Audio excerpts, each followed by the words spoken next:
चलिए special report में बात कर लेते हैं। हमास को उसके गुनाह की सजा मिलनी तय है, लेकिन इससे भला इस्लामी देश बेचैन क्यों है, ये बड़ा सवाल है। क्या ये जंग मुसलमानों के खिलाफ है? आखिर सिर्फ मजहब की दुहाई देकर इस्लामिक वर्ल्ड आतंकी संगठन हमास के साथ खड़ा क्यों दिखाई दे रहा है? क्या इजरायल हमास की जंग ने दुनिया को बांट दिया है?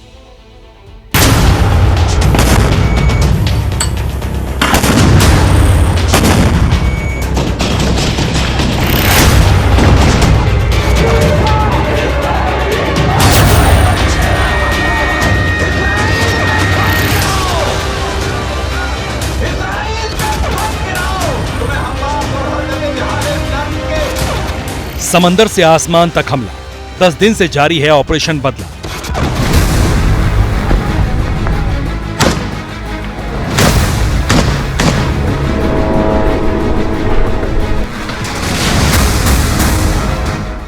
हमास पर हमला धांसू, पाकिस्तान के क्यों निकल रहे आंसू?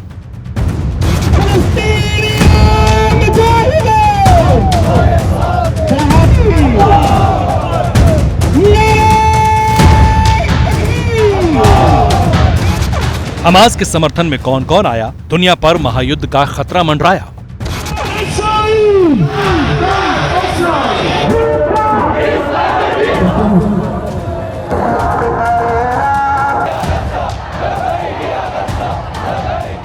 हमास के आतंकियों ने इजरायल पर जब हमला किया था, तब बर्बरता का ऐसा प्रदर्शन हुआ कि गर्भवती महिलाओं और बच्चों तक को मौत के घाट उतार दिया गया। जब हमास हैवानियत की सारी हदें पार कर रहा था, तब उसके समर्थक दुनिया के अलग अलग मुल्कों में बैठकर जश्न मना रहे थे। लेकिन अब इजरायल खुद पर हुए आतंकी हमले का बदला ले रहा है, तो पूरा इस्लामिक वर्ल्ड बिलखने लगा है। दुनिया में कुत्तों के हुकूक की तंजीमें, दुनिया में बड़ी हुकूक की बातें करने वाले लोग हैं। क्या मुसलमानों का बहने वाला खून उनको नजर नहीं आता? आज अगर गजा के मुसलमान उठे हैं और उन्होंने अपनी आज़ादी के लिए आवाज़ उठाई है, तो आज जो है कोई उनके फेवर में बात करने वाला नहीं। तो सुन लें पाकिस्तान के मुसलमान, पाकिस्तान मरकजी मुस्लिम लीग इंशाअल्लाह कौलन फैलन अमलन उनके साथ। सवाल ये भी है कि आखिर इस जंग के बीच इस्लामिक वर्ल्ड की गोलबंदी क्यों हो रही है? आखिर हमास पर हमला मुसलमानों के खिलाफ हमला कैसे हो गया? सवाल यह भी है कि क्या इजरायल हमास जंग ने दुनिया को दो ध्रुवों में बांट दिया है? एक तरफ है इजरायल और उसके समर्थक देश, और दूसरी तरफ हमास और उसके समर्थन में खड़े इस्लामिक मुल्क, और सबसे ज्यादा हलचल है इस्लामी देशों में। लेकिन बड़ा सवाल यह है कि इस्लामिक वर्ल्ड को एक आतंकी संगठन से इतनी मोहब्बत क्यों है? क्यों वो बार बार आतंकियों और उनको पालने पोसने वालों की ढाल बनकर खड़े हो जाते हैं?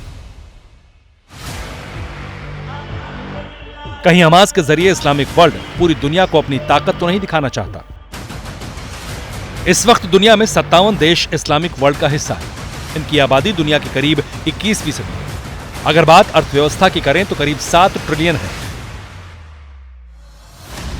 एक सच यह भी है कि इस्लामिक वर्ल्ड को एक बड़ी ताकत चीन से भी मिल रही है, जो खुलकर इजरायल और हमास की लड़ाई में नहीं बोल रहा, लेकिन पर्दे के पीछे महायुद्ध की बड़ी स्क्रिप्ट लिख रहा है। दूसरी तरफ इस्लामिक वर्ल्ड के बड़े खिलाड़ी दुनिया के कई देशों को अपनी तरफ मिलाने में लगे हैं। ईरान के राष्ट्रपति सैयद इब्राहिम रईसी पिछले 24 घंटे में फ्रांस, तुर्की और रूस के राष्ट्रपति से बात कर चुके हैं। उधर जॉर्डन के किंग ने ब्रिटेन जाकर ब्रिटेन के प्रधानमंत्री ऋषि सुनक से मुलाकात की। ये पूरा घटनाक्रम बता रहा है कि हमास और इजरायल के मुद्दे पर दुनिया में एक अलग तरह का ध्रुवीकरण हो गया है। आखिर ये ध्रुवीकरण क्या रंग दिखाएगा? ये गोलबंदी किसी नए खतरे का संकेत तो नहीं है? इन सारे सवालों के जवाब अभी भविष्य में छिपे हैं।